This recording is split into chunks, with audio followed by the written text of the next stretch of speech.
Lyca production சுபாஷ்கரின் தயாரிப்பில் super star Rajinikanth, Amitabh Bachchan, Fahadh Fazil, Rana நடிப்பில் DJ Gnanavel இயக்கத்தில் வேட்டையன் அக்டோபர் 10 உலகமெங்கும் உங்கள் அபிமான திரையரங்குகளில். வேட்டையனின் வேட்டைக்கு ரெடியா? இந்த ஜம்மு காஷ்மீர், ஹரியானா தேர்தல் முடிவுகளை பொறுத்த வரைக்கும் அது எது போன்ற ரோல் பிளே பண்ணிருக்குது அப்படின்றதையும் நம்ம பேச வேண்டி இருக்கிறது. இதுல பிற கட்சிகள், பாரதிய ஜனதா, காங்கிரஸ் இதனை தாண்டி, இதற்கான நேரடி போட்டி அதனை தாண்டி பிற கட்சிகளுடைய முக்கியத்துவம் இந்த தேர்தலில் என்னவா பிரதிபலிக்க போகுது அப்படின்ற கேள்வியும் இருக்கிறது. இப்போ ஹரியானா பொறுத்த வரைக்கும் ஜேஜேபி, அதே போல ஜம்மு அண்ட் காஷ்மீர்ல பிடிபி, இந்த இரண்டு கட்சிகளும் அதனுடைய முக்கியத்துவத்தை இந்த தேர்தலில் முற்றிலுமாக இழந்துவிடும் அப்படின்ற ஒரு கருத்தும் இருக்கிறது. அதை எப்படி புரிஞ்சுக்கலாம் கணபதி?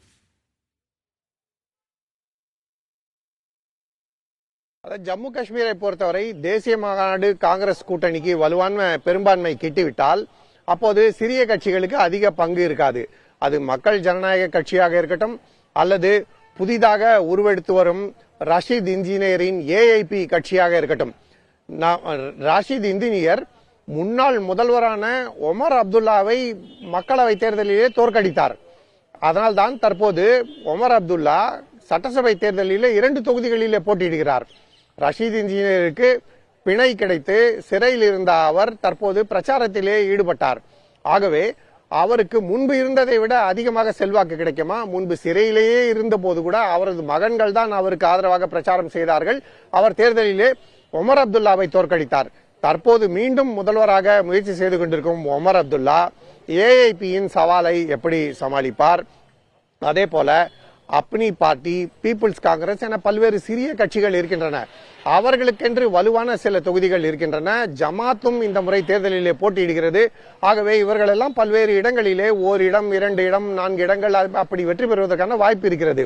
ஆகவே ஒருவேளை காங்கிரஸ் தேசிய மகாநாடு கூட்டணிக்கு வலுவான பெரும்பான்மை கிட்டிவிட்டால் பின்பு இந்த சிறிய கட்சிகளுக்கு பெரிய பங்கு எதுவும் இருக்காது. அப்படி இல்லாத சூழ்நிலையிலே இவர்களுடைய பங்கு மிகவும் முக்கியத்துவம் வாய்ந்ததாக இருக்கும். பாரதிய ஜனதா கட்சி இவர்களில் ஒருவரை முன்னிறுத்தி அவர்களுக்கு ஆதரவளித்து அரசு அமைப்பதற்கான முயற்சியில் கூட இறங்கலாம் என சொல்லப்படுகிறது. இதை தவிர நியமன உறுப்பினர்கள் 5 பேர் இருக்கிறார்கள் என்பதையும் நாம் கவனத்தில் கொள்ள வேண்டும். ஆகவேதான் தேர்தலுக்கு பிந்தைய நகர்வுகள் ஜம்மு காஷ்மீரை பொறுத்தவரை மிகவும் சுவாரஸ்யமாக இருக்கும் என கருதப்படுகிறது. ஆனால் தேர்தல் முடிவுகள் தெளிவாக இருந்துவிட்டால் இந்த கட்சிகளுக்கு அர்த்தம் என்பது இல்லாமல் போய்விடும். அவர்களுக்கு செல்வாக்கு என்பது நீங்கள் சொல்வது போல இல்லாமல் போவதற்கான வாய்ப்பு இருக்கிறது. அந்த வாய்ப்பு குறித்தும் நம்ம பேச வேண்டி இருக்கிறது தான் கணபதி. இதுல ஒரு கடந்த தேர்தலோட ஒப்பிட்டு ஒரு கேள்வி வருகிறது. ஏன்னா இப்போ நீங்க காங்கிரஸ் தலைமை அலுவலகத்தில் இருக்கிறீங்க, அங்க ஏற்கனவே கொண்டாட்டங்கள் தொடங்கி விட்டன வாக்கு எண்ணிக்கைக்கு முன்பாகவே அப்படின்னு பதிவு பண்ணியிருந்தீங்க.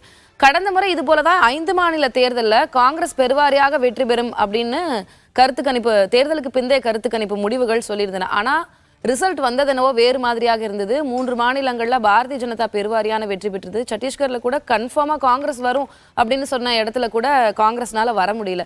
இப்போ ஹரியானால அது போன்ற ஒரு நிலைமை தான். காங்கிரஸ் சிங்கிள் மெஜாரிட்டிலேயே வரும் அப்படின்னு எக்ஸிட் போல் ரிசல்ட் சொல்கிறது. ஜம்மு காஷ்மீர்ல ஓரளவுக்கு ஹங் அசம்பிளி வரலாம் அப்படின்ற ஒரு எதிர்பார்ப்பு இருக்கு. அந்த வகையில இப்போதே அவர்கள் கொண்டாட்டங்களை தொடங்கி விட்டார்கள் என்றால் is it not too early அப்படின்ற ஒரு கேள்வி வருது கணபதி.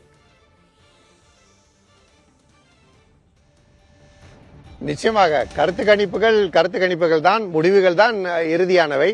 ஆகவே நீங்கள் சொன்னது போல பலமுறை நடந்திருக்கிறது. யார் வெற்றி பெறுவார், யாருக்கு பெரும்பான்மை கிடைக்கும் என்பதெல்லாம் கருத்து கணிப்புகளில் சொல்லப்பட்ட விவரங்கள் பொய்யாகி இருக்கின்றன. அதே போல நடப்பதற்கான வாய்ப்பு இருக்கிறது. ஆனால் ஹரியானாவை பொறுத்தவரை மிகவும் நிச்சயமாக, அதாவது பெரிய அளவுக்கு வித்தியாசங்கள் இல்லாமல் பெரும்பாலான கருத்து கணிப்புகளிலே காங்கிரஸ் கட்சிக்கு வெற்றி கிட்டும் என சொல்லப்பட்டிருக்கிறது. ஆகவேதான் காங்கிரஸ் கட்சியின் தொண்டர்கள் மிகவும் நம்பிக்கையுடன் கொண்டாட்டத்திலே ஈடுபட்டிருக்கிறார்கள். ஆனால் தேர்தல் முடிவுகள் வெளிவரதான் உண்மையான நிலவரம் என்ன, வாக்குகள் எப்படி பதிவாயிருக்கின்றன என்பதெல்லாம் தெரிய வரும். அதே சமயத்திலே சென்ற முறையே காங்கிரஸ் கட்சி ஆட்சியை கைப்பற்றி இருக்க வேண்டியது. ஜேஜேபி கட்சிக்கு 10 இடங்கள் சென்றதால் தான் காங்கிரஸால் ஆட்சியை கைப்பற்ற முடியவில்லை.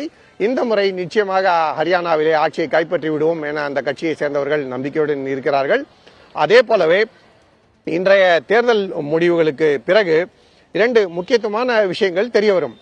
ஒன்று, இந்த தேர்தல் முடிவுகள் மக்களவை தேர்தலுக்கு பிறகு நடைபெற்ற முதல் முக்கியமான தேர்தல்களின் முடிவுகள். அதாவது ஹரியானா மற்றும் ஜம்மு காஷ்மீர் தான் மக்களவை தேர்தலுக்கு பிறகு நடைபெறும் முதல் தேர்தல்கள்.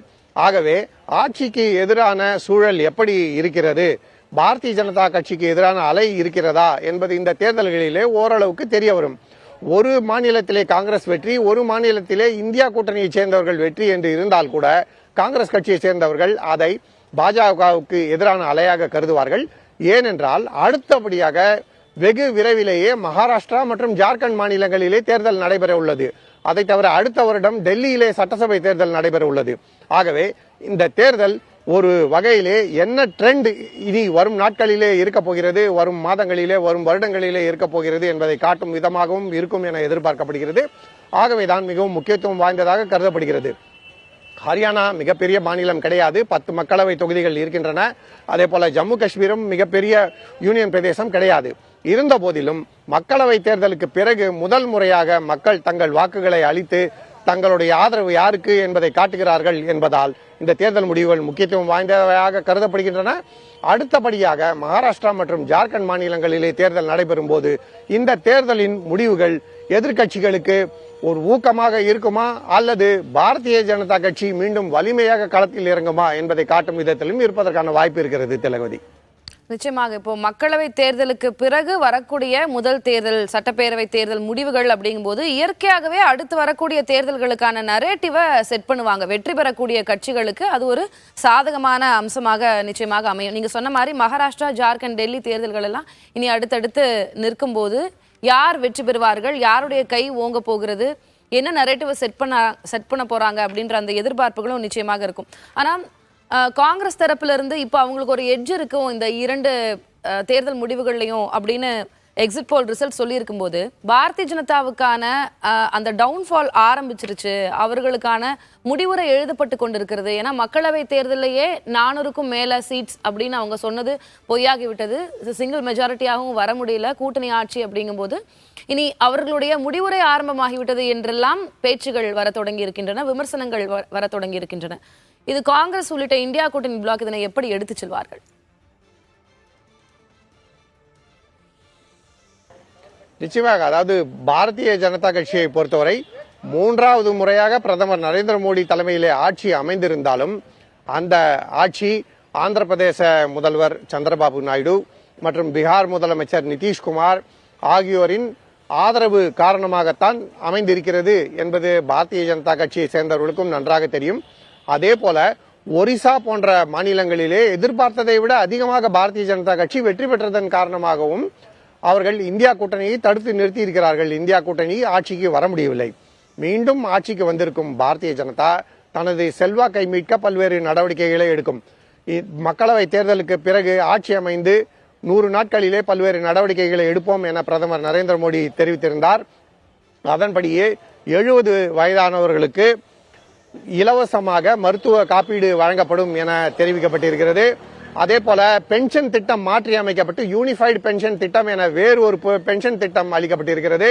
அக்னிவீர் திட்டத்திலே மாற்றங்கள் கொண்டு வருவோம் என தெரிவித்திருக்கிறார்கள். அதாவது முன்பு சர்ச்சையாக இருந்த விஷயங்களை எல்லாம் தற்போது மாற்றி தங்களுக்கு சாதகமான சூழலை உருவாக்க பாஜக முயற்சிக்கிறது.